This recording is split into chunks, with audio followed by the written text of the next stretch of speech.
तत्वानुसंधान ग्रंथामध्ये पान नंबर 257 आणि 257 वर खालून दुसरी ओळ मध्येच आहे शंका. सापडलं? पूर्व पक्षी शंका करतो आहे. कोणत्या विषयाला घेऊन तो शंका करतो तर पहा काय म्हणतो तो. सत्य वस्तु की ज्ञानते निवृत्ती नहीं होती, यह आपका कहना अयुक्त है. कोण म्हणतो? पूर्व पक्षी. तो म्हणतो वेदांतांना की आता तुम्ही वर जे विधान केलं की सत्य वस्तूची निवृत्ती ज्ञानाने होत नाही, ज्या अर्थी तरती शोकम आत्मवेद इत्यादी श्रुतीने ज्ञानाने शोकाची निवृत्ती सांगितलेली आहे, त्या अर्थी शोक म्हणून जो काही प्रपंच आहे तो सर्व मिथ्या आहे असं तुम्ही म्हणता. कारण प्रपंच किंवा कर्तृत्व भोक्तृत्वादी जे सर्व काही धर्म असतील शोक शब्दाने घेतल्या जाणारे ते जर मिथ्या मानले नाही तर ज्ञानाने निवृत्ती कसं काय सांगितली मग श्रुतीने? ज्या अर्थी श्रुती ज्ञानाने निवृत्ती होते बंधाची असं म्हणून सांगते त्या अर्थी बंध मिथ्या आहे. कारण सत्य वस्तूची ज्ञानाने निवृत्ती होत नाही. यावर तो बोलतो पूर्व पक्षी की सत्य वस्तूची ज्ञानाने निवृत्ती होत नाही हे जे तुमचं म्हणणं आहे ते बरोबर नाही. अर्थात सत्य वस्तूची सुद्धा ज्ञानाने निवृत्ती होते. आम्ही उदाहरण दाखवून देतो असं बोलतोय पूर्व पक्षी. शंका. सत्य वस्तू की ज्ञानते निवृत्ती नहीं होती, यह आपका कहना अयुक्त है. आपका म्हणजे वेदांत्यांचं म्हणणं हे बरोबर नाही. काय ते उदाहरण देतो तो. श्री रामकृत सेतु के दर्शनते सत्य पाप की निवृत्ती शास्त्र प्रमाणते जाना जावे है. पहिलं उदाहरण.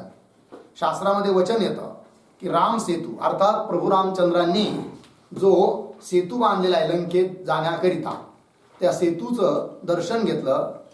तिथल्या त्या रामेश्वर भगवंताचं की ज्याची स्थापना प्रभू रामाने केलेली आहे त्यांचं दर्शन घेतलं. दर्शन घेणं म्हणजे काय? पाहणं म्हणजे काय? ज्ञान. अर्थात त्या ज्ञानाने काय होते? पापाची निवृत्ती होते. की जे पाप व्यवहारामध्ये सत्य आहे त्याची निवृत्ती दर्शनाने अर्थात ज्ञानाने होऊ राहिली. मग ज्ञानाने सत्य वस्तूची निवृत्ती होत नाही हे तुम्हा वेदांत्याचं म्हणणं बरोबर नाही असं बोलतो पूर्वपक्षी. काय ते? रामकृत सेतू के दर्शन ते म्हणजे रामाने बनवलेला सेतू. सेतू म्हणजे तो तिथला पूल. सत्य पाप की निवृत्ती शास्त्र प्रमाण ते जाना जावे है. एक उदाहरण. अजून दुसरं उदाहरण. और गरुड के ध्यान ते सत्य विषय की असं लगे नाही. काय पाहिजे तिथं? विष की शेवर मात्रा नाही पाहिजे. गरुड के ध्यान ते सत्य विष की निवृत्ती देखणे विषय आवे आहे. जर एखाद्याला विष बाधा झाली आणि त्याने जर मनापासून गरुडाचं ध्यान केलं तर विष बाधा नष्ट होते असं म्हटलं जातं. असा अनुभव पण लोकांना येतो. ठीक आहे की नाही? आता विष बाधा होणं हे सत्य आहे पण त्याची निवृत्ती होऊ राहिली कशाने? गरुडाच्या ध्यानाने. गरुडाचं ध्यान म्हणजे काय? एक प्रकारचं गरुडाचं चिंतन आहे की नाही? ज्ञानरूपच आहे आणि त्याने सुद्धा सत्य असणाऱ्या विषबाधेची निवृत्ती होते. आणि म्हणून ज्ञानाने सत्य वस्तूची निवृत्ती होत नाही हे वेदांताचं म्हणणं बरोबर नाही असं पूर्वपक्षी बोलतो. गरुड के ध्यान ते सत्य विष की निवृत्ती देखणे विषय आले. तैसे त्याचप्रमाणे हे दोन उदाहरणं झाले. त्याप्रमाणे सत्यबंध की भी आत्मज्ञानते निवृत्ती क्यों नाही होवे. सत्यबंधाची निवृत्ती आत्मज्ञानाने का होणार नाही? अर्थात आत्मज्ञानाने बंधाची निवृत्ती होते. त्या बंधाला मिथ्या मानण्याची गरज नाही. सत्य मानलं तरी आत्मज्ञानाने त्या सत्यबंधाची निवृत्ती होऊन जायला काय अडचण आहे असं बोलतो पूर्वपक्षी. तसे सत्यबंध की भी आत्मज्ञानते निवृत्ती क्यों नाही होवे लागलं. याते ता बंध के मिथ्यापणे ते विना भी म्हणजे त्या बंधाला मिथ्या न मानता देखील सो ज्ञान निवर्तेपणा बनी सके. ज्ञानाने निवृत्ती त्याची होऊ शकते. बंधाला मिथ्या म्हणण्याची गरज नाही. हे झालं पूर्व पक्षाचं म्हणणं. आता उत्तर देतात सिद्धांती. समाधान.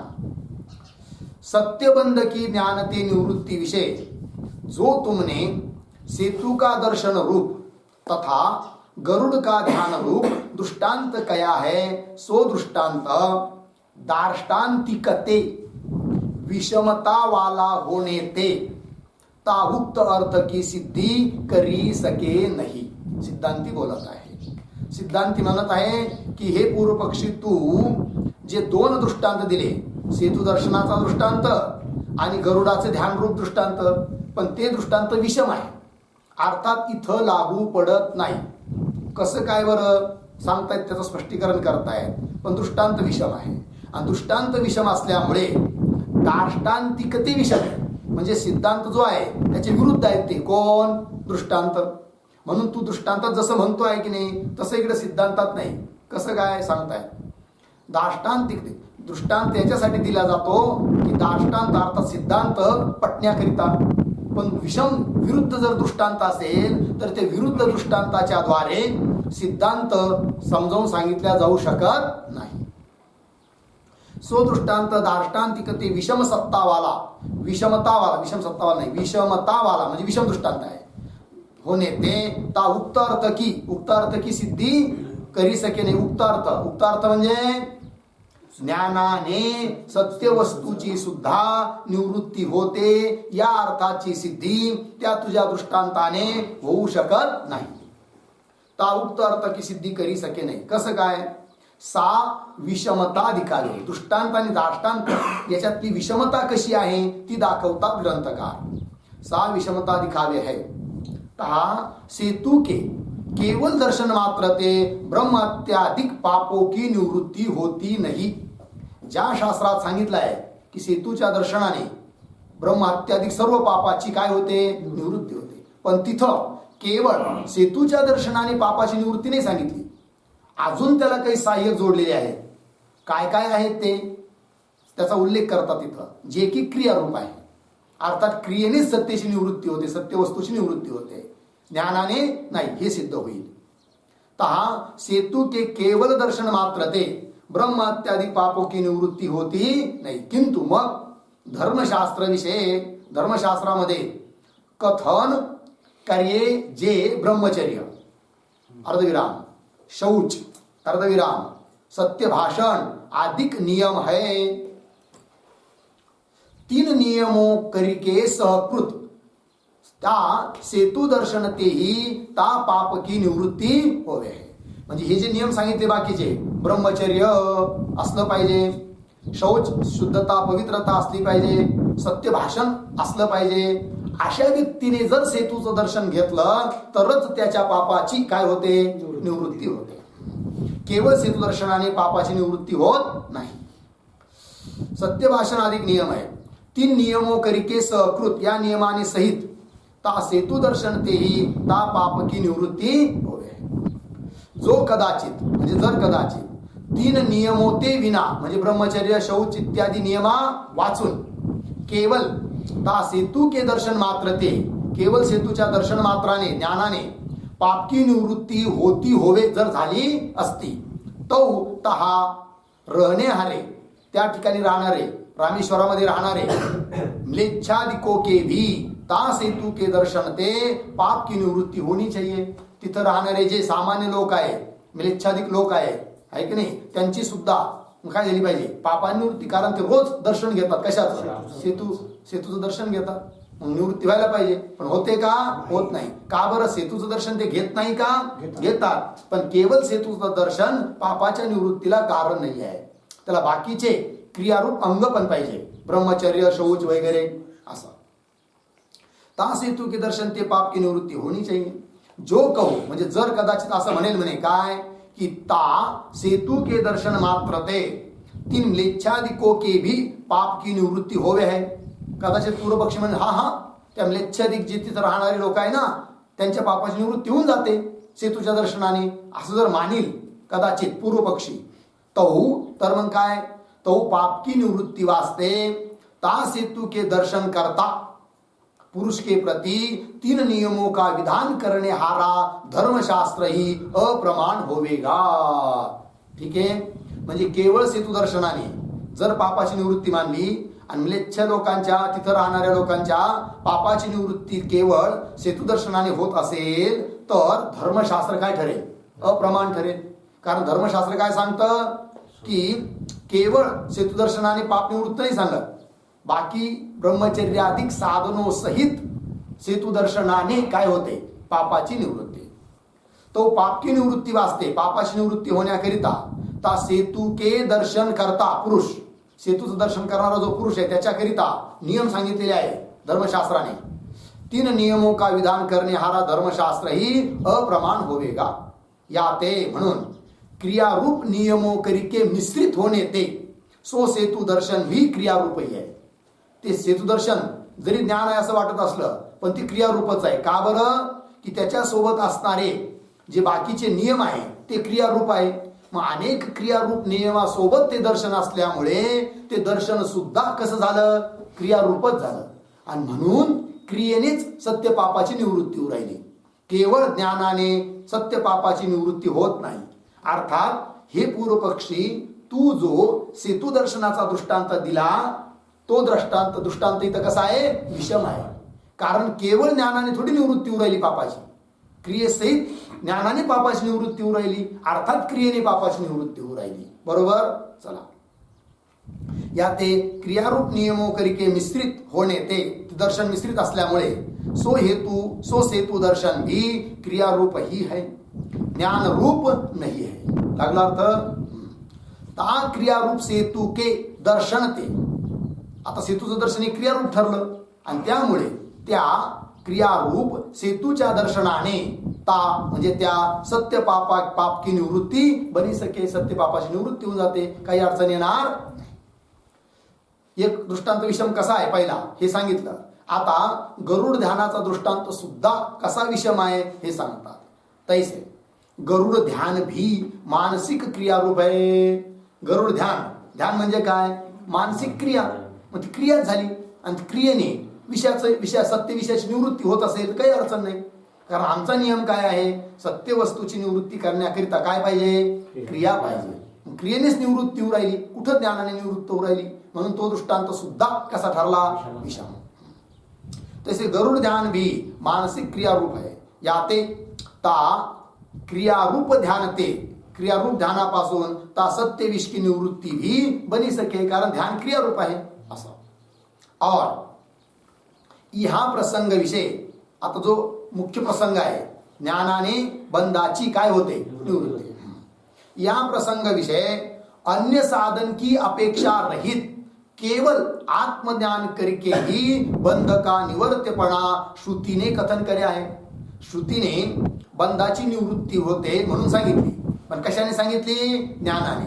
तिथं ज्ञानासोबत आणखीन काही क्रिया जोडल्या आहेत का श्रुतीने? नाही. केवळ ज्ञानाने बंधाची निवृत्ती होते म्हणून सांगितलेली आहे. तरती शोकम आत्मविद, आत्मविद शोकम तरती. ऐकणे, आत्मवेत्ता शोकाला तरुण जातो. अर्थात ज्ञानानेच फक्त निवृत्ती सांगितली आहे. आणि ज्या अर्थी ज्ञानाने बंधाची निवृत्ती होते त्या अर्थी बंध हा कसा आहे? मग नित्य आहे असा. या प्रसंग विषय अन्य साधन की अपेक्षा ते रहित केवल आत्मज्ञान करके ही बंध का निवर्त्यपणा श्रुतीने कथन करे आहे. सो ज्ञान निवर्त्यपणा ता बंध के सत्यपणा विषय संभवता नहीं. लागलं की नाही? सो ज्ञान निवर्त्यपणा, ज्ञानाने निवृत्त होणेपणा, ता बंध के सत्यपणा विषय संभवता नाही. जर बंध सत्य मानला तर ज्ञानाने निवृत्त होतो बंध असं म्हणताच येणार नाही. ज्या अर्थी ज्ञानाने निवृत्त होतो त्या अर्थी बंध हा मिथ्याच आहे. सो ज्ञान निवर्त्यपणा ता बंध के सत्यपणा विषय संभवता नाही. या ते सो ज्ञान निवर्त्यपणा ता बंध के मिथ्यापणे को कल्पना करावे आहे. म्हणून ज्ञानाने निवृत्त होतो ना बंध, याचा अर्थ तो बंध कसा आहे? मग मिथ्या आहे. ही झाली श्रुतार्थापत्ती. श्रुत अर्थ जो आहे तरती शोकमात्मविद, त्याची अनुपपत्ती असंभव होऊ नये म्हणून बंधाविषयी मिथ्यत्वाची कल्पना, मिथ्यात्वाचा निश्चय. ही झालं श्रुतार्थापत्ती प्रमाणापासून श्रुतार्थापत्ती रूप प्रमेयची उत्पत्ती. याते सो ज्ञान निवर्त्यपणा ता बंध के मिथ्यापणे को कल्पना करावे है इति. लागलं. आता पुढे पुन्हा पूर्व पक्षी आणखीन शंका घेतो. शंका, पूर्व ज्ञान निवर्तपणे ते प्रमातृत्वाधिक बंध का मिथ्यापणा सिद्ध कर्या. है की नाही? आत्तावर ज्ञानाने निवृत्त होतो बंध म्हणून प्रमातृत्वाधिक बंध, शोक शब्दाने घेतल्या जाणारा बंध कोणता? प्रमातृत्व, कर्तृत्व, भोक्तृत्व म्हणजे स्वतःला प्रमाता समजणं, कर्ता समजणं, भोक्ता समजणं, जन्ममृत्यूवान समजणं, हा सारा बंध ज्ञानाने काय होतो? निवृत्त होतो. ठीक आहे म्हणजे मान्य करतो आम्ही, असं बोलू राहिला पूर्व पक्षी. पण अजून आम्हाला थोडा बारकावा पाहिजे आहे, अशी त्याची अपेक्षा आहे पूर्व पक्षाची. काय इच्छित होतो आता पहा शंका. पूर्व ज्ञान निवर्त्यपणे ते ज्ञानाने निवृत्त होत असल्यामुळे प्रमातृत्वाधिक बंध का मिथ्यापणा सिद्ध केला. तहा प्रमाता किसका नाम आहे. अर्थात प्रमाता म्हणजे काय असं त्याला विचारायचं आहे. प्रमाता किसका नाम है, अर्थात आत्मा का नाम प्रमाता है अथवा अंतकरण का नाम प्रमाता है. प्रमाता कुणाला म्हणायचं? आत्म्याला प्रमाता म्हणतात का अंतकरणाला तुम्ही प्रमाता म्हणतात, या दोन्हीहून वेगळ्याच कोणत्या तरी पदार्थाला प्रमाता म्हणतात की ज्याची निवृत्ती ज्ञानाने होते? नेमकं काय आहे सांगा, असं विचारतो पूर्व पक्षी. अर्थात आत्मा का नाम प्रमाता है अथवा अंतकरण का नाम प्रमाता है. तहा असंगो ही अयम पुरुष. हा पुरुष म्हणजे आत्मा कसा आहे? असंग आहे, संगरहित आहे. असंगो ही अयम पुरुष इत्यादी श्रुतियों ने आत्मा को असंग कया है. आत्म्याला काय सांगितलं आहे? असंग, संगरहित. और प्रमाद ज्ञान के आश्रय को प्रमाता कहे. प्रमाता म्हणजे काय? जो प्रमाद ज्ञानाचा आश्रय असतो त्याला म्हणतात प्रमाता, है की नाही? अर्थात जो प्रमाता असेल तो संगवाला झाला. कोण संग त्याला? प्रमाद ज्ञान. प्रमाद ज्ञान रूप संगाने युक्त, अर्थात प्रमाद ज्ञानाचा आश्रय जो प्रमाता जो आहे तो प्रमाता. आणि आत्मा प्रमाता आहे म्हणता येईल का? मग नाही. का बरं? आत्मा कसा आहे? असंग आहे. आत्मा कसा आहे? असंग आहे. अर्थात प्रमाद ज्ञानाचा सुद्धा तो आश्रय होत नाही. आत्मा असंग असल्यामुळे आत्म्याला प्रमाता म्हणता येणार नाही, कारण प्रमाता तो असतो जो प्रमाद ज्ञानाचा आश्रय आहे, आणि आत्मा तर खऱ्या अर्थाने कोणाचाच आश्रय पण नाहीये असं. और प्रमाद ज्ञान के आश्रय को प्रमाता कहे याते. म्हणून तर असंग आत्माविषयी संगरहित आत्म्याच्या ठिकाणी सो प्रमातापणा संभवता नाही. आत्मा प्रमाता होऊ शकत नाही. हे पूर्व पक्षीच बोल राहिला अजून. तैसे त्याचप्रमाणे अंतकरण विषयी बी सो प्रमातापणा संभवता नाही. कदाचित आता सिद्धांतांनो तुम्ही म्हणाल म्हणे काय की प्रमाता कोण? अंतकरण. तर अंतकरण सुद्धा प्रमाता होऊ शकत नाही असं सांगू राहिला आता पूर्व पक्षी. तसे अंतकरण विषयी बी म्हणजे अंतकरणाच्या ठिकाणी सुद्धा सो प्रमातापणा संभवता नाही. काय ते? सो अंतकरण भूतो का कार्य होणे ते. अंतकरण कसं आहे? भूतांचं कार्य. भूत म्हणजे पंचमहाभूत. पंचमहाभूताच्या मिलित सत्वगुणापासून, अपंचीकृत पंचमहाभूताच्या मिलित सत्वगुणापासून उत्पन्न झालाय कोण? अंतकरण. अर्थात भूतांचं कार्य आहे आणि म्हणून जड आहे घटाप्रमाणे. हा काय ते सो अंतकरण भूतों का कार्य होने ते घटादिकों की न्यायी जड़ है. और प्रमातृत्वाधिक धर्म चेतन के है. प्रमातृत्व वगैरे धर्म कुणाचे आहे? चेतनाचे आहे. अर्थात जड अंतकरणाचे नाही. अर्थात अंतकरण प्रमाता आहे हे सुद्धा तुम्हाला म्हणता येत नाही. मग सांगा नेमका प्रमाता शब्दाने तुम्ही काय घेता? प्रमाता शब्दाचा अर्थ काय आहे असं विचारतो पूर्व पक्षी. और प्रमातृत्वाधिक चेतन के है धर्म, और प्रमातृत्वाधिक कर्म चेतन के है की नाही? प्रमातृत्वाधिक कर्म, कर्तृत्व, भोक्तृत्व हे सर्व चेतनाचे धर्म आहे. याते जड अंतकरण विषय सो प्रमातापणा संभवता नाही. लागलं एवढं? याचा अर्थ प्रमाता कोण आहे ते सांगा अशी त्याची शंका पूर्व पक्षाची. उत्तर देतात सिद्धांती. समाधान. केवल आत्मा को तथा केवल अंतकरण को प्रमातापणा हम मानते नहीं. वेदांती म्हणत आहे प्रमाता म्हणून आम्ही केवळ आत्मा प्रमाता आहे असंही आम्हाला म्हणायचं नाही, केवळ अंतकरण प्रमाता आहे असंही आम्हाला म्हणायचं नाही. कोण आहे प्रमाता? सांगतात किंतु अंतकरण विशिष्ट चैतन्य को ही हम प्रमाता माने है. प्रमाता कोण? अंतकरण विशिष्ट चैतन्य. तर अंतकरण झालं विशेषण, चैतन्य विशेष, विशेषण अधिक विशेष बराबर विशिष्ट. मग अंतकरण विशिष्ट चैतन्य दोन्ही मिळून काय आहे? प्रमाता असं. किंतु अंतकरण विशिष्ट चैतन्य को ही हम प्रमाता माने है. सो प्रमाता ही कर्ता भोवे आहे. तो प्रमाताच करता आहे म्हणून त्या ठिकाणी कर्तृत्व आहे. जो करता असतो तो भोगता म्हणून भोगताही तोच आहे. कोण? अंतकरण विशिष्ट चैतन्य. एका शब्दात बोलायचं झालं तर जीव. सो प्रमाता ही कर्ता वो है तथा भोक्ता वो है। तथा प्रमाद ज्ञान का आश्रय होणे ते सो अंतकरण विशिष्ट चैतन्य प्रमाता कहा जावे। प्रमाद ज्ञान प्रमाणापासून उत्पन्न होणारं जे ज्ञान त्याला प्रमाद ज्ञान म्हणतात, आणि प्रमाद ज्ञान ज्याच्या ठिकाणी राहतं त्याला म्हणतात प्रमाता। असा कोण आहे तो? अंतकरण विशिष्ट चैतन्य। ता प्रमाद ज्ञान का आश्रय होणे ते सो अंतकरण विशिष्ट चैतन्य प्रमाता कहा जावे। लागला अर्थ? और प्रयत्न रूप कृति का आश्रय होणे ते कर्ता कहा जावे। आणि तो प्रमाता अंतकरण विशिष्ट चैतन्य कर्ता पण आहे। का बरं करता आहे तो? तर प्रयत्न रूप जी कृती, ठीक आहे ना, त्या कृतीचा आश्रय, प्रयत्नाचा आश्रय असल्यामुळे कर्ता आहे। प्रयत्न रूप कृतीचा जो आश्रय असतो त्याला कर्ता म्हणतात। अंतकरण विशिष्ट चैतन्य कर्ता पण आहे।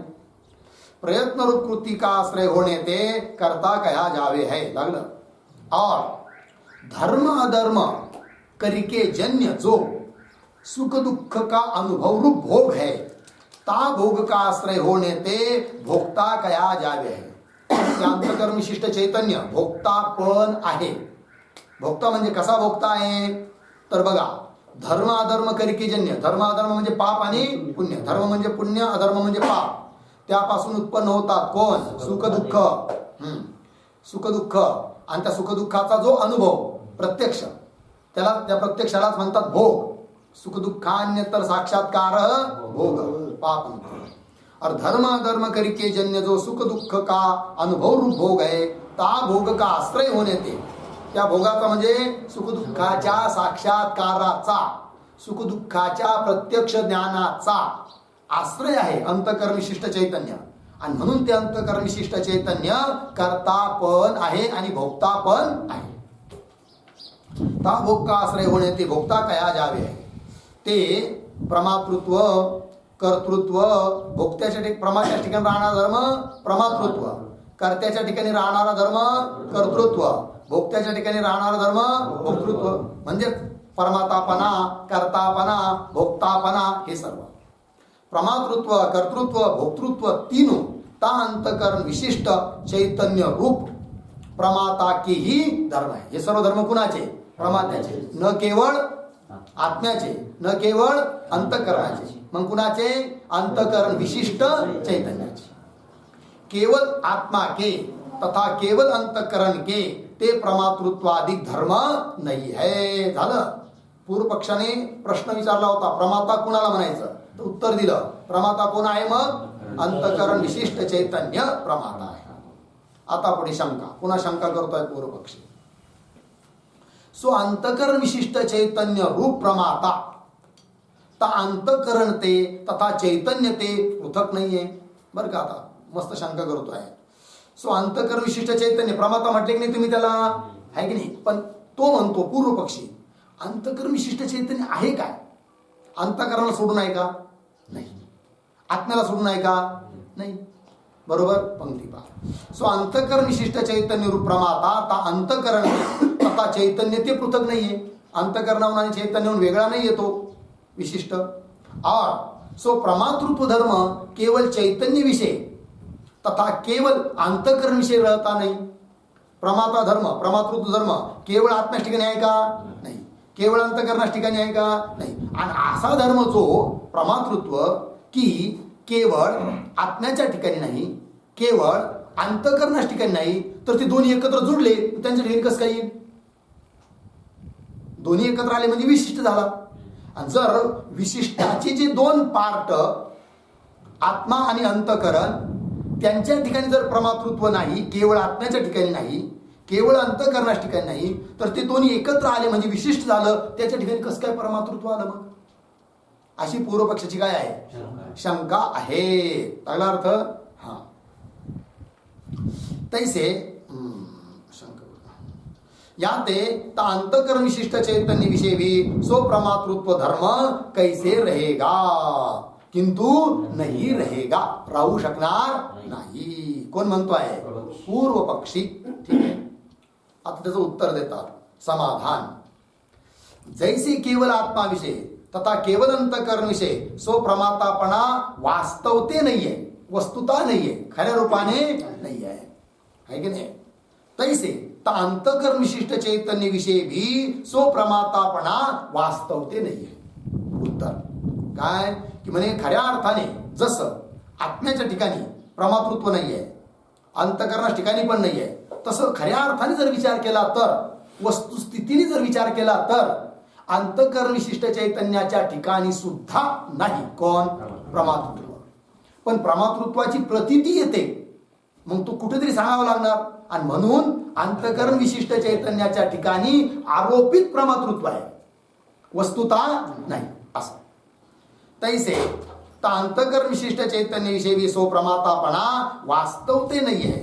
किंतु जैसे ज्याप्रमाणे शुक्तीविषयी रजत का आरोप करायला जावे, खऱ्या अर्थाने पाहिलं तर शुक्तीच्या ठिकाणी रजत आहे का?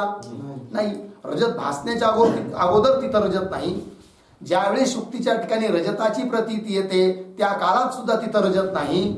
आणि शुक्तीच्या ज्ञानाने रजत निवृत्त झाल्यानंतर सुद्धा तिथं रजत नाही. खऱ्या अर्थाने नाहीच, पण दिसतं ना, याचा अर्थ रजताचा शुक्तीच्या ठिकाणी काय आहे? आरोप आहे. किंतु जैसे शुक्तीविषयी रजत का आरोप कराया जावे आहे, तैसे ता अंतकरण विशिष्ट चैतन्य विषय, अंतकरण विशिष्ट चैतन्याच्या ठिकाणी ता प्रमातापणे का आहे की नाही आरोप कर्या जावे आहे. प्रमाता नसून प्रमाता त्याला म्हटलं जात आहे, आरोप आहे. आता यावर पुन्हा शंका करतो पूर्वपक्षी. बरोबर आहे ना?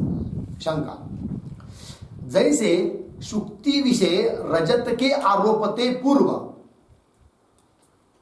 इस पुरुष को देशांतर विषय स्थित रजत का यथार्थ अनुभव हुआ है, ता अनुभवजन्य संस्कार ते ही ता शुक्ती विषय रजत का आरोप हो गया है. बरोबर. बघा आता उदाहरणात अगोदर तो घटवतो, त्याला काय म्हणायचं आहे ते नंतर सिद्धांतात घटवतो तो, आणि त्याच्यावर शंका आहे त्याची. काय म्हणतो तो की शुक्तीच्या ठिकाणी रजताचा आरोप ज्याला होऊ राहिला, म्हणजे ज्याला असं दिसू राहिलं हे रजत आहे म्हणून, आहे शुक्ती पण वाटतं काय रजत. पण रजताचा भास हा कुणाला होतो बरं? कुणाला पण होतो का ज्याने कधीतरी पूर्वी सत्य रजत पाहिलाय त्यालाच होतो. ज्याने पूर्वी कधीतरी सत्य रजताचा अनुभव घेतला आहे, त्या ज्ञानाचे संस्कार ज्याच्या अंतःकरणावर आहे त्यालाच शुक्ती बघितल्यानंतर रजताचा काय होतो? आरोप. याचा अर्थ आरोप होण्याच्या अगोदर ती आरोपित वस्तू कुठेतरी सत्य रूपाने पाहिलेली असली पाहिजे, हा अर्थ निघतो याच्यातून. बरोबर. पुन्हा पहा शंका. जैसे शुक्ती विषय रजत, शुक्ती विषय म्हणजे शुक्तीच्या ठिकाणी रजत के आरोप ते पूर्व, रजताचा आरोप होण्याच्या अगोदर इस पुरुष को ज्याला रजत म्हणून भासत आहे त्याला देशांतर विषय स्थित अन्य ठिकाणी असलेलं सत्य रजत, देशांतर विषय स्थित रजत का यथार्थ अनुभव हुआ आहे. बरोबर. यथार्थ खरं रजत त्याने पाहिलेलं आहे. ता अनुभवजन्य संस्कार ते, आणि त्या अनुभवापासून त्याला उत्पन्न झाले कोण? संस्कार. आणि त्या संस्कारामुळे ता शुक्ती विषय, शुक्तीच्या ठिकाणी ता रजत का आरोप होवे आहे. बरोबर. हे दृष्टांतात झालं. तैसे ता विशिष्ट चैतन्य विषय ता प्रमातापणे का आरोप तभी संभव्य है. कोण म्हणून राहिला? पूर्व पक्षी.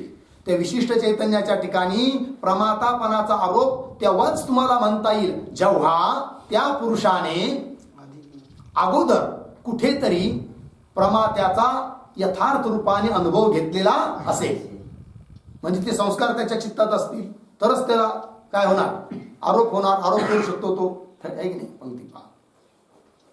तैसे ता विशिष्ट चैतन्य विषय ता प्रमातापणे का आरोप तभी संभव्य है केव्हा? जभी जेव्हा ता आरोपते पूर्व, तो आरोप होण्याच्या अगोदर किसी वस्तू विषय, कुठं कुठं कोणत्या तरी वस्तूच्या ठिकाणी किसी वस्तू विषय ता प्रमातापणे का यथार्थ अनुभव हुआ होवे है.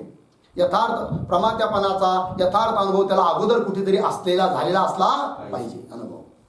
ता यथार्थ अनुभव ते विना, आणि जर त्याला तुम्ही प्रमात्याचा अगोदर कुठेतरी यथार्थ अनुभव मानला नाही तर त्याला विशिष्ट चैतन्याच्या ठिकाणी प्रमात्याचा आरोपच होणार नाही.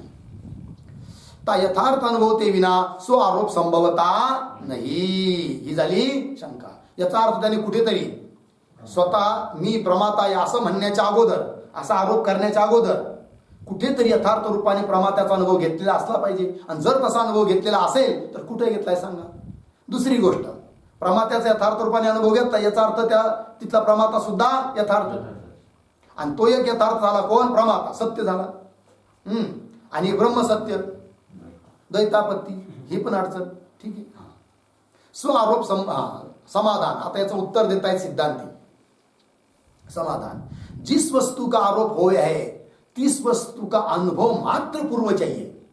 सिद्धांती म्हणतात बाबा रे तुझं म्हणणं बरोबर आहे, पण 100% बरोबर नाही आहे, काही अंशात बरोबर आहे. म्हणजे किती अंशात बरोबर आहे तर हे बघ, हे ध्यान ठेव पूर्व पक्षा. काय की ज्या वस्तूचा आरोप होतो ना ती वस्तू कुठेतरी त्याने अनुभव घेतलेली असली पाहिजे, ही गोष्ट खरी, पण कुठेतरी अनुभव घेतलेली असली पाहिजे, ती सत्यच असली पाहिजे अशी काही जरूरत नाहीये. एखाद्याला रज्जूवर सर्पाचा भ्रम होतो, पण त्याने त्याच्या जीवनात कधी सत्य सर्प पाहिलाच नाहीये. मग कसं काय भ्रम होतो म्हणे? तर काय झालं, त्याने पुस्तकामध्ये चित्रात सर्प पाहिला आहे की नाही, किंवा भिंतीवर चित्रात सर्पाचं चित्र पाहिलं आहे, किंवा पिक्चर पाहायला गेला चित्रपट मोबाईलमध्ये किंवा थिएटरमध्ये, आणि तिथे त्याला सर्प त्या चित्रात दिसला. बरोबर आहे की नाही? आणि म्हणून ते संस्कार त्याच्या चित्तात असल्यामुळे रज्जूवर त्याला सर्पाचा काय होतो? भ्रम होतो. मग तो भ्रम होण्याच्या अगोदर, सर्पाचा आरोप होण्याच्या अगोदर त्याने सत्य सर्प पाहिलं आहे का? नाही, फक्त त्याच्या सारखा पाहिला आहे की नाही. म्हणून आरोपित वस्तू अगोदर सत्यच पाहिलेली असली पाहिजे याची काही जरूरत नाहीये. उत्तर देत आहेत समाधान, जिस वस्तू का आरोप होवे है तीस वस्तू का अनुभव मात्र पूर्व चाहिए. अनुभव पाहिजे, तो यथार्थच अनुभव पाहिजे याची जरूरत नाही. स्व अनुभव यथार्थ होवे अथवा भ्रमरूप होवे याच्याशी काही घेणं देणं नाहीये. तहा अनादि संसार विषय. हा संसार कसा आहे? अनादि आहे. आज आपण स्वतःला करता भोगता प्रमाता समजतो आहोत. मग हा जन्म प्राप्त होण्याच्या अगोदर याच्या मागच्या जन्मात सुद्धा आपण काय स्वतःला प्रमाता समजत होतो. अर्थात ते संस्कार आपल्या चित्तात आहे, म्हणून आज देखील आपण स्वतःला काय समजतो? प्रमाता समजतोय. प्रमातापणाचा आरोप होत आहे. म्हणजे मग मागच्या जन्मात जे स्वतःला आपण प्रमाता समजत होतो तो सुद्धा आरोपच ना. मग त्याला कारण संस्कार कुठले? त्याच्या मागच्या आरोपाचे, मागच्या जन्मातले, त्याच्या मागच्या जन्मातले. म्हणजे धारा कुठपर्यंत काही सांगता येत नाही, कारण हा संसार कसा आहे? अनादि आहे. अनादीमध्ये काही उत्तर देता येत नाही. बीज अगोदर का झाड अगोदर? काय उत्तर याचं? एकच उत्तर आहे, काय? अनादि. एवढंच बोलता येतं. कळलं? बरेच लोक विचारतात ना, कोंबडीपासून अंड का अंड्यापासून कोंबडी? काही नाही, उत्तर एकच आहे, काय? अनादि. तहा अनादि संसार विषय इस जीव को ता अंतकरण विशिष्ट चैतन्य विषय, अंतकरण विशिष्ट चैतन्याच्या ठिकाणी प्रमातापणे का भ्रम होता आया है. प्रमातापणाचा काय झालेला आहे? भ्रम झालेला आहे. पंक्ती लागली ना, अनादि संसार विषय इस जीव को ता अंतकरण विशिष्ट चैतन्य विषय प्रमातापणे का भ्रम होता आया है. लागलं. तहा पूर्व भ्रमरूप अनुभवजन्य संस्कारोते उत्तर ता प्रमातापणे का आरोप संभव्य है. मागच्या भ्रमरूप अनुभवजन्य संस्कारापासून पुढचा प्रमातापणाचा आरोप होऊ शकतो, है की नाही? असं दिलंय. इस प्रकार, याचा अर्थ अगोदर यथार्थच अनुभव पाहिजे प्रमात्याचा, याची काही जरूरत नाहीये. इस प्रकार, अशाच रीतीने कर्तृत्वाचा आरोप, भोक्तेपणाचा आरोप, ती सुद्धा संगती सर्व अशीच लावून घ्यायची. इस प्रकार कर्तृत्व भोक्तृत्व का आरोप भी जाणी लेना. लागला अर्थ? चला, उत्तर दिलं, समाधान झालं. आता दुसरा विषय बोलतात थोडासा. काय? यह नैयिक तो केवल आत्मा के ही ते प्रमातृत्वाधिक धर्म माने आहे. आता वेदांताच्या अनुसार प्रक्रिया सांगितली वर की प्रमाता कोण? अंतकरण विशिष्ट चैतन्य. अंतकरण विशिष्ट चैतन्याचा धर्म आहे प्रमातृत्व, बरोबर. परंतु हे झालं वेदांत मतानुसार. नैयिक लोक मात्र केवळ आत्माच प्रमाता आहे असं बोलतात. ठीक, काय म्हणतात ते पहा. या नैयिक तो केवळ आत्मा के ही ते प्रमातृत्वादी धर्म माने. प्रमातृत्व, कर्तृत्व, भोक्तृत्व हे सर्व धर्म केवळ आत्म्याचेच आहे असं नैयिक बोलतात. सो तीनो का कहना, असं त्यांचं म्हणणं, त्यांचं नैयिकांचं म्हणणं श्रुती स्मृती प्रमाण ते विरुद्ध होणे ते असंगत आहे. पण त्यांचं ते बोलणं श्रुती स्मृती आणि प्रमाणापासून विरुद्ध असल्यामुळे असंगत आहे. तहा म्हणजे मग सांगा कोणत्या श्रुती आहेत की ज्या शुद्ध आत्म्याच्या ठिकाणी प्रमातृत्वाधिक धर्माचा निषेध करतात? सांगतायत. तहा साक्षी चेतो केवलो निर्गुणश्च, ही एक श्रुती आहे. आत्मा कसा आहे? साक्षी स्वरूप आहे, चेतन आहे, केवल निर्गुण आहे. केवल म्हणजे अकेला एकटाच आहे आणि निर्गुण आहे, गुणरहित आहे. पुन्हा असंगो ही अयम पुरुष ही असंग. पुन्हा आणखी स्मृती शरीरस्थोपि कौंतेय न करोती न लिप्यते. हे कौंतेय शरीरस्थ अपि, शरीरामध्ये राहणारा असून देखील हा आत्मा खऱ्या अर्थाने न करोती न लिप्यते, काही करत नाही आणि लिप्तही होत नाही. इत्यादिक श्रुती स्मृती वचनोने निरुपाधिक आत्मा को, है की नाही? निरुपाधिक म्हणजे उपाधी रे शुद्ध आत्म्याला निर्गुण असंग निर्लेप काय आहे. आणि असं असून देखील नाही एक म्हणतात आत्मा कसा आहे? प्रमाता म्हणजे प्रमातृत्व धर्माने युक्त आहे, कर्तृत्व धर्म आत्म्याचा आहे. हे त्यांचं म्हणणं म्हणजे कसं झालं? श्रुती स्मृतीला विरुद्ध झालं. ऐसे असंग आत्माविषयी, अशा असंग आत्म्याच्या ठिकाणी ते प्रमातृत्वाधिक धर्म संभवते नाही. याते तांतकरण विशिष्ट चैतन्य के ही ते प्रमातृत्वाधिक धर्म माने. म्हणून शुद्ध आत्म्याचे ते प्रमातृत्वाधिक धर्म न मानता अंतकरण विशिष्ट चैतन्याचेच ते धर्म आहे असंच मानलं पाहिजे. याते अंतकरण विशिष्ट चैतन्य के ते प्रमातृत्वाधिक धर्म माने चाहिए. झालं. जो कदाचित म्हणजे जर कदाचित ते प्रमातृत्वाधिक धर्म केवल आत्मा के मानिये, समजा नैयायिकाच्या म्हणण्याप्रमाणे केवल आत्म्याचे मानले. कोण? प्रमातृत्वाधिक धर्म. केवल आत्मा के मानिये तो तीन धर्मों वाले आत्माविषयी, तीन धर्मवाले म्हणजे त्या धर्मवाल्या आत्म्याच्या ठिकाणी, आत्म्याच्या बाबतीत तीन धर्मवाले आत्माविषयी असंग निर्गुण निर्लेप रूपता संभवती नाही. कारण त्याच्या ठिकाणी तुम्ही धर्म मानले कर्तृत्व होतृत्वादी, तर आत्मा असंग आहे, निर्गुण आहे, निर्लेप आहे हे म्हणणं संभवणार नाही. आणि मग श्रुतीला काय येईल? विरोध. कारण श्रुती काय सांगते? आत्मा कसा आहे? असंग आहे, निर्गुण आहे, निर्लेप आहे असं सांगते. श्रुतीला विरोध येईल. याते आत्मा की असंग निर्गुण निर्लेप रूप कु कथन करणे हारे ते उक्त श्रुती स्मृती वचन अप्रमाण रूप होवेंगे. है की नाही? आणि जर तुम्ही आत्म्याच्या ठिकाणी, शुद्ध आत्म्याच्या ठिकाणी, निरुपाधिक आत्म्याच्या ठिकाणी प्रमातृत्व कर्तृत्व वगैरे धर्म मानले, तर जी श्रुती आत्म्याला असंग निर्गुण निर्लेप रूपाने कथन करते ती श्रुती काय ठरेल? अप्रमाण ठरेल. श्रुतीला विरोधी म्हणजे श्रुती अप्रमाण ठरेल. या त्या आत्मा के असंग निर्गुण निर्लेप रूप कथन करणे हारे ते उक्त श्रुती स्मृती वचन अप्रमाण रूप होवेंगे. लागलं. किंवा प्रमातृत्वाधिक बंधकू जो आरोपित नहीं मानिये किंतु सत्य मानिये. है की नाही? नाही एकाधिक बंधाला सत्य मानतात.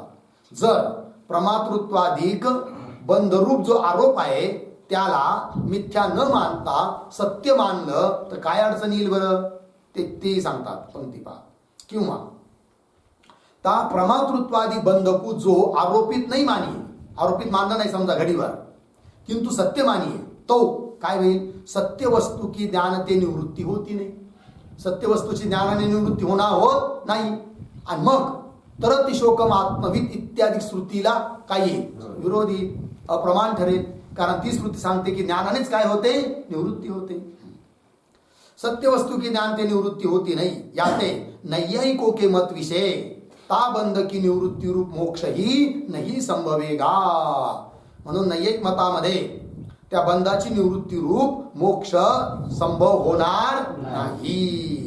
कारण त्यांनी बंध सत्य मानलाय आणि सत्य वस्तूची तर ज्ञानाने निवृत्ती होत नाही. याते भी ता बंध को कल्पित ही मान्या चाहिए. म्हणून एकंदरीत तो बंध कसा आहे? कल्पितच आहे. हा. आता पुन्हा पूर्व पक्षी शंका करत आहे. शंका अंतकरण विशिष्ट चैतन्य के प्रमातृत्वाधिक धर्म पूर्व कहे सो संभवता नाही. ठीक आहे. पूर्व पक्षी म्हणतो आता तुम्ही वर प्रमातृत्वाधिक धर्म कुणाचे सांगितले? अंतकरण विशिष्ट चैतन्य सांगितले, पण ते तुमचं म्हणणं संभवत नाही. अंतकरण विशिष्ट चैतन्य के प्रमातृत्वादी धर्म पूर्वक है सो संभवता नाही. काय ते का बरं? आत्मा असंग आहे तथा निरवय आहे. आत्मा कसा आहे? असंग आहे आणि निरवय आहे. कोण बोलू राहिला? पूर्व पक्षी. आत्मा असंग है तथा निरवयव है और अंतकरण सावयव है. अंतकरण कसं आहे? सावयव आहे. दोन्ही विरुद्ध झाले. अंतकरण कोण? अंतकरण आणि आत्मा. एक निरवयव, एक सावयव. ठीक. एक असंग, एक संघाने युक्त, धर्माने युक्त. मग दोघं मिळून विशिष्ट होतो. पण दोघं विशिष्ट होण्याकरिता दोघं जुळतीलच कसं काय? कारण दोघांमध्ये अत्यंत विरोधी धर्म आहे. असं काय? ते आत्मा असंग है तथा निरवयव है और अंतकरण सावयव है तथा क्रिया वाला है. कौन? अंतकरण. ऐसे आत्मा का ता अंतकरण के साथी कोई प्रकार का भी संबंध संभवता नहीं. आत्म्याचा आणि अंतकरणाचा कोणत्याच प्रकारचा संबंध होऊ शकत नाही, कारण दोघांचे धर्म अत्यंत विरुद्ध आहे. आणि जर दोघांचा संबंध होऊ शकत नसेल तर विशिष्टपणा कसं काय येईल? कारण विशिष्टपणा त्या दोघात असतो की ज्या दोघांमध्ये एक विशेष असतो आणि एक विशेषण असतो, आणि विशेष विशेषणाचा संबंध असावा लागतो तर विशिष्ट तयार होतो. जसं पुरुष आहे विशेष्य, दंड आहे विशेषण, आणि दोघांचा संबंध आहे कोणता? संयोग. पुरुषाचा आणि दंडाचा संयोग संबंध आहे, आणि म्हणून पुरुष आणि दंड दोन्ही मिळून विशिष्ट तयार झाला. तसं इथं अंतकरण आणि आत्मा दोन्ही मिळून विशिष्ट आहे असं तुम्ही म्हणता आणि त्या विशिष्टाचे धर्म सांगता. पण विशिष्ट रूप जो परमाता त्याची सिद्धी होत नाही, कारण त्या विशिष्टामध्ये एक भाग आत्मा, एक भाग अंतकरण, दोघांचे अत्यंत विरुद्ध धर्म आहे आणि दोघांचा संबंधच होऊ शकत नाही, तर विशिष्टच बनणार नाही. आणि विशिष्टच बनणार नाही, प्रमात्याची सिद्धी होत नाही असं बोलतोय कोण? पूर्व पक्षी. और संबंध ते विना सो विशिष्टपणा संभवता नाही. लागलं पुढे. जो कदाचित, म्हणजे जर कदाचित संबंध ते विना भी. ठीक आहे, पंक्ती पहा. पूर्व पक्षी बोलतोय की जर कदाचित संबंध वाचून सुद्धा विशिष्टपणा होतो असं जर तुम्ही म्हणत असाल म्हणे. कोण बोलतोय? पूर्व पक्षी म्हणतो सिद्धांतांना. जो कदाचित संबंध ते विना भी विशिष्टपणा होता होवे तो हिमाचल विशिष्ट विंध्याचल है, या प्रकार का व्यवहार भी होना चाहिए. हिमाचल विशिष्ट विंध्याचल असा होता का? होतो का व्यवहार? नाही, कारण दोघांचा संबंधच नाहीये. हिमाचल म्हणजे हिमालय पर्वत कुठं आहे? उत्तरेत. आणि विंध्याचल पर्वत कुठं आहे? मध्य भारतात. आहे की नाही? दोघांचा संबंध सुतराम नाहीये, म्हणून दोघं मिळून विशिष्ट होत नाही, कारण संबंध नाहीये. आणि संबंध वाचून जर विशिष्टपणा होऊ लागला तर यांचा बी विशिष्टपणा व्हायला पाहिजे. मग कोणता? हिमाचल विशिष्ट विंध्याचल. तो हिमाचल विशिष्ट विंध्याचल है, या प्रकार का व्यवहार भी होना चाहिए. लागलं, पण होत तर नाही. म्हणजे विशिष्ट होण्याकरता संबंध यावाच लागतो, आणि इथं आत्मा आणि अंतकरण संबंध येऊ शकत नाही, अर्थात विशिष्ट बनूच शकत नाही, तर प्रमाता कुठून सिद्ध होणार तुमचा? होऊ शकत नाही असं बोलू राहिला पूर्व पक्षी. किंवा आणखीन बोलतोय तो, किंवा सो अंतकरण सत्य है वा मिथ्या है की नाही? विकल्प केला त्याने. ते अंतकरण सत्य आहे की मिथ्या आहे? बोला. ता प्रथम सत्य पक्ष जो अंगीकार करू. समजा हे सिद्धांती तुम्ही कदाचित म्हणाल अंतकरण कसं आहे? सत्य आहे. तर काय अडचण? पहा. ता प्रथम सत्य पक्ष जो अंगीकार करो तो ता सत्य अंतकरण के संबंध को भी सत्य रूपता ही होवेगी. कारण अंतकरण सत्य, आत्मा सत्य, आणि दोन सत्याचा संबंध सुद्धा कसा होईल? मग सत्यच होईल. आणि जर अंतकरण आत्म्याचा संबंध सत्य असेल तर त्या सत्य संबंध रूप बंधाची निवृत्ती ज्ञानाने होईल का? नाही, कारण ज्ञानाने मिथ्या वस्तूची निवृत्ती होते, सत्य वस्तूची निवृत्ती होत नाही. असं ता प्रथम सत्य पक्ष जो अंगीकार करो तो ता सत्य अंतकरण के संबंध को भी सत्य रूपता ही होगी. ता सत्यबंध की, ता सत्य संबंध की ज्ञानते निवृत्ती होवेगी नाही. सत्य संबंधाची निवृत्ती ज्ञानाने होऊ शकणार नाही, कारण ज्ञानाने सत्याची निवृत्ती होतच नाही. तुमचा सिद्धांत आहे. याते किसी भी जीवात्मा का मोक्ष नाही होवेगा. मग होईल काय? पुन्हा बंधाची निवृत्ती होऊ शकली नाही तर कोणताच जीवात्मा मुक्त होऊ शकणार नाही. याते किसी भी जीवात्मा का मोक्ष नहीं होवेगा. ता मोक्ष के अभाव हुए, आणि जर मोक्षाचाही अभाव मानला तर पुन्हा अडचण. ता मोक्ष के अभाव हुए, ता मोक्ष का प्रतिपादन करणारे शास्त्र ही अप्रमाण रूप होवेंगे. है की नाही? मोक्षाचं प्रतिपादन करणारे शास्त्र, ते शास्त्र सुद्धा काय ठरतील? अप्रमाण. सारे उपनिषद अप्रमाण ठरतील. शास्त्र ही अप्रमाण रूप होवेगा. लागलं. और सो अंतकरण मिथ्या आहे. दुसरा विकल्प है की नाही? कारण अंतकरण सत्य मानलं तर एवढ्या अडचणी येऊ राहिल्या. मग आता कदाचित हे सिद्धांती तुम्ही म्हणचाल म्हणे काय? अंतकरण हे मिथ्या आहे. तर मिथ्या म्हणलं तर काय अडचणी येतील तेही सांगतोय तो. सो अंतकरण मिथ्या आहे. यह द्वितीय पक्ष जो म्हणजे जर अंगीकार करो, जर अंगीकार केला तर सो भी संभवता. कस काय बरं? जिस कारण ते, ज्यामुळे की जिस कारण ते ता अंतकरण के मिथ्यापणे विषय कोई भी प्रमाण नहीं है. प्रमाणा वाचून वस्तूची सिद्धी होत नाही. जर अंतकरण तुम्ही मिथ्या म्हणत असाल तर प्रमाण सांगा. प्रमाण तर एकही नाहीये, म्हणून अंतकरणाला मिथ्या म्हणता येणार नाही. जिस कारण ते ता अंतकरण के मिथ्यापणे विषय कोई भी प्रमाण नाही है. जो कदाचित प्रमाणती विना, म्हणजे मग कदाचित सिद्धांती, हे सिद्धांती कदाचित तुम्ही म्हणाल म्हणे, कोण बोलतोय? पूर्व पक्षी. काय हे सिद्धांत तुम्ही म्हणाल म्हणे काय की नसू द्या प्रमाण, प्रमाणच पाहिजे, याची काय जरूरत? प्रमाण नसलं तरी अंतकरणाला मी मानतो काय मिथ्या. तर आम्ही म्हणू, मग आम्ही म्हणजे कोण? पूर्व पक्षी. पूर्व पक्षी म्हणतो हे सिद्धांती जर तुम्ही प्रमाणा वाचून अंतकरणाला मिथ्या मानत असाल तर प्रमाण नाहीये, तर मग आत्म्याला सुद्धा मिथ्या मानण्याला काय अडचण आहे? आत्म्यालाही मग मिथ्या माना. म्हणजे मग आत्म्याला मिथ्या मानण्यासाठी प्रमाण. तर जसं तुम्ही प्रमाणा वाचून अंतकरणाला मिथ्या मानता, तसं आम्हीही म्हणू की प्रमाणा वाचून आत्म्याला काय माना? मिथ्या माना. पण तुम्ही आत्म्याला मिथ्या मानायला तयार आहात का? नाही. का? प्रमाण नाही.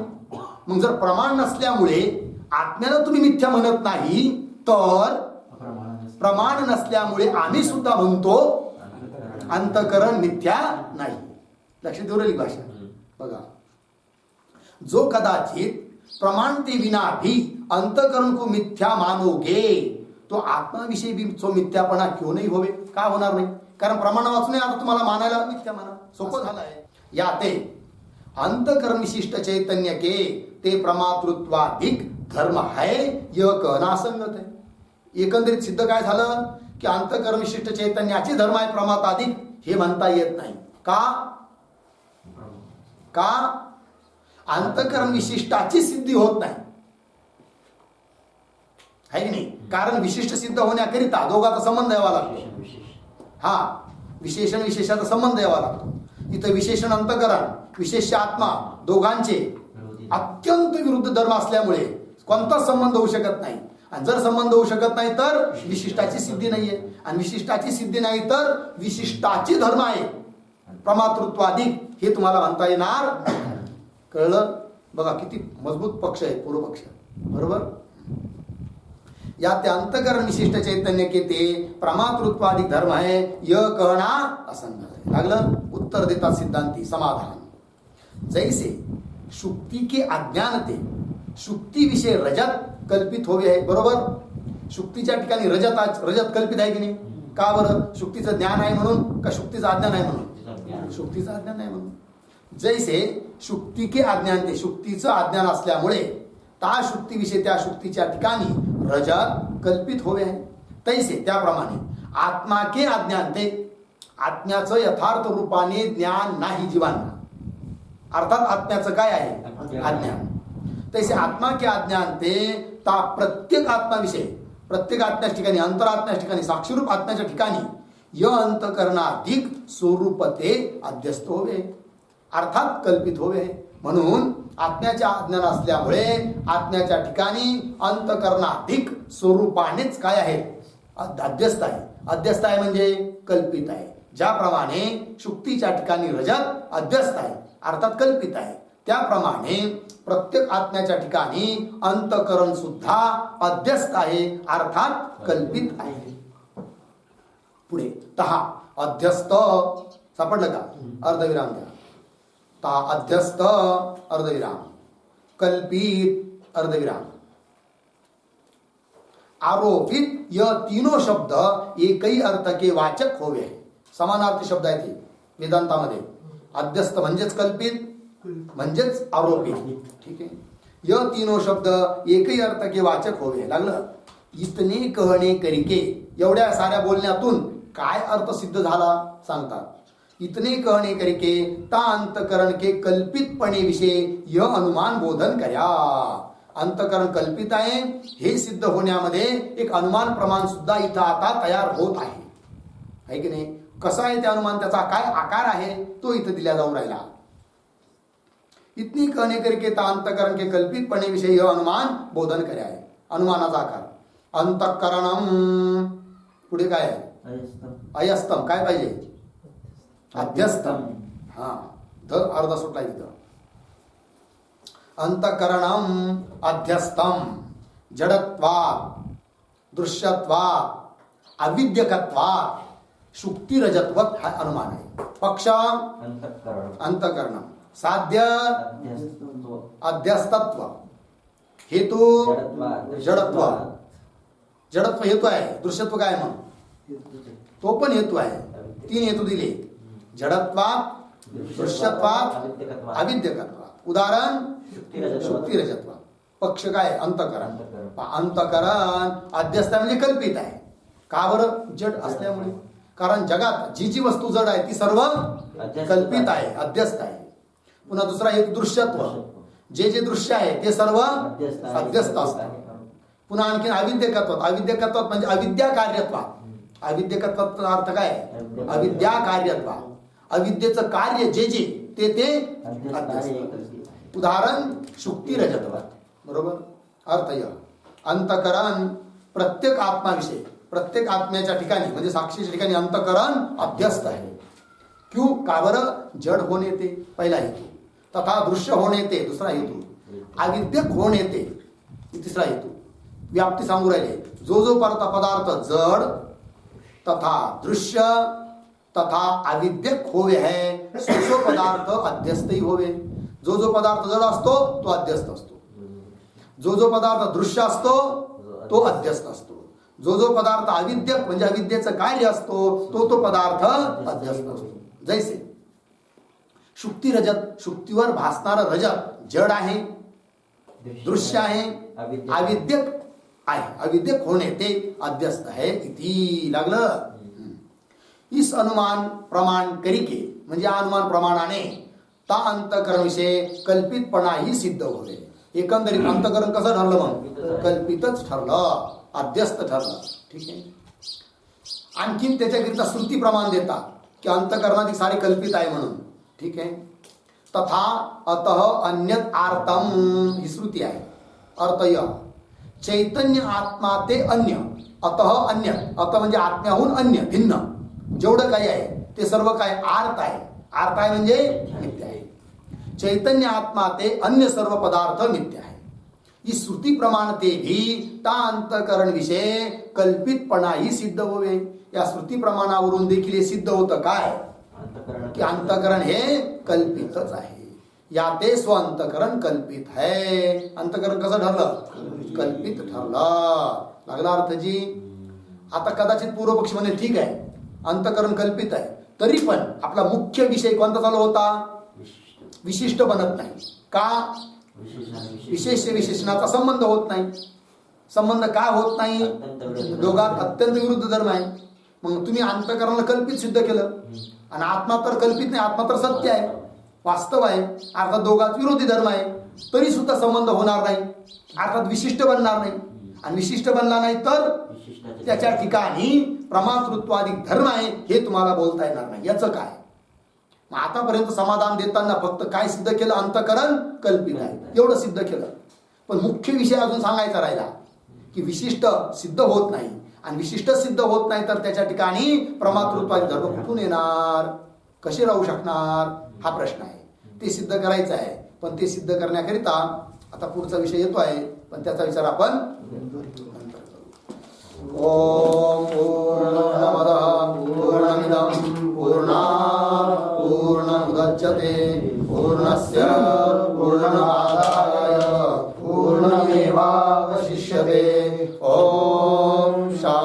शांती शांती शांती